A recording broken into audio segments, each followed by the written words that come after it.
Au nom du Père et du Fils et du Saint-Esprit. Amen.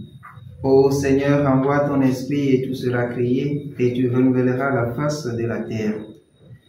Évangile de Jésus-Christ selon saint Luc, chapitre 10, versets 25 à 37.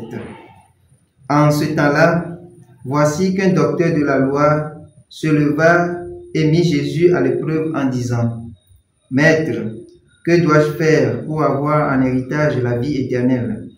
Jésus lui demanda: « Dans la loi, qu'y a-t-il d'écrit?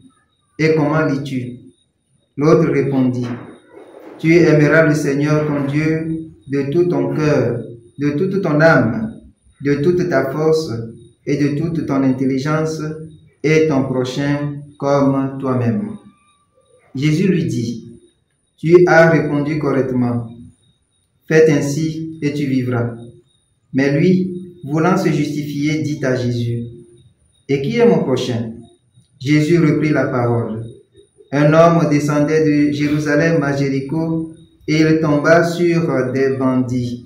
Ceux-ci, après l'avoir dépouillé et roué de coups, s'en allèrent, le laissant à moitié mort. Par hasard, un prêtre descendait par ce chemin, il le vit et passa de l'autre côté. De même, un lévite arriva à cet endroit, il le vit et passa de l'autre côté. Mais un samaritain qui était en route arriva près de lui, il le vit et fut saisi de compassion. Il s'approcha et pansa ses blessures en y versant de l'huile et du vin. Puis il le chargea sur sa propre monture, le conduisit dans une auberge et prit soin de lui.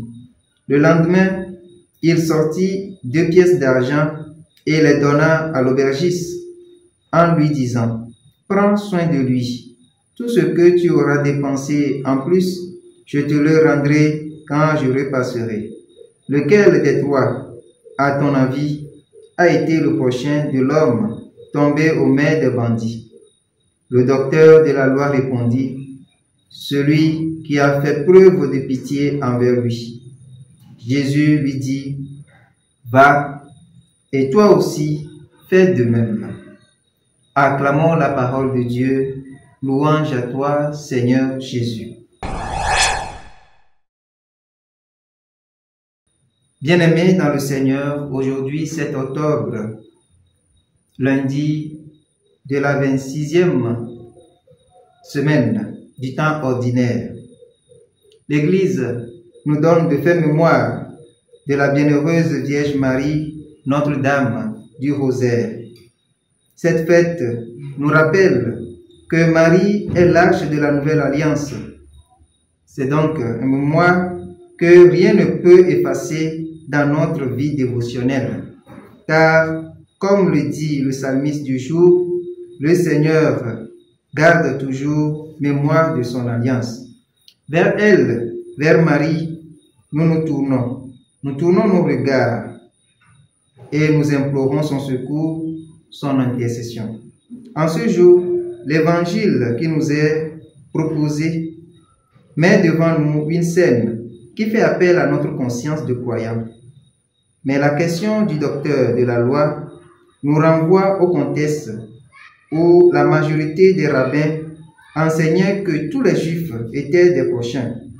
Par contre, ils estimaient que le commandement d'amour ne concernait pas les païens.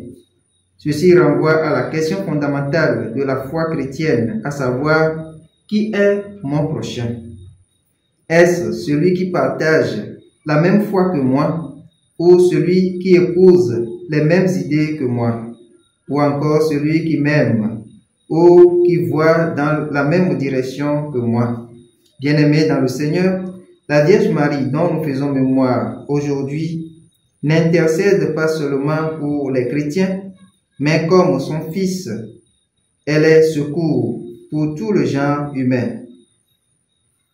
Que pouvons-nous retenir pour notre vie de foi? Aimons indépendamment de nos religions, de nos idées, de nos concessions personnelles. L'amour dont nous devons être porteurs doit être tourné vers tout le genre humain. Dieu que nous suivons ne fait pas d'acception entre les personnes. Que la Vierge Marie intercède pour nous, qui nous accompagne dans cette entreprise, maintenant et pour les siècles des siècles. Amen.